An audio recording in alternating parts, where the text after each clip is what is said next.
Ассалаумағалейкум деді қазақ елі. Құрдастас кластастар бәрімізге сәлем. Мынау 1723-1725 Ақтөбе облысы Қалмақарған деген жер. Осы арада Торғауыт қалмақтармен соғыс болған, мына еділ қалмақтарымен. Еділ қалмақтар дейді ғой, негізі Торғауыттар.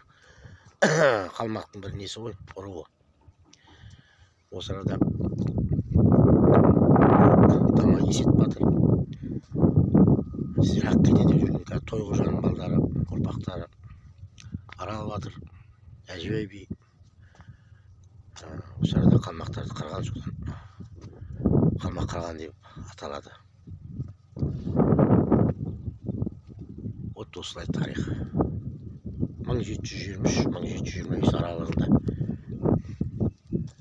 Мына жерде оба бар, оған астында. Қазір қараймыз не бар екен. Мына жерге де ескерткіш қойған, тас.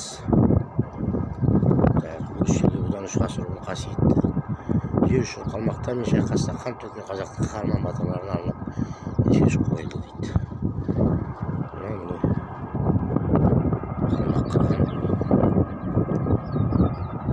төбе, осы төбеде басқарған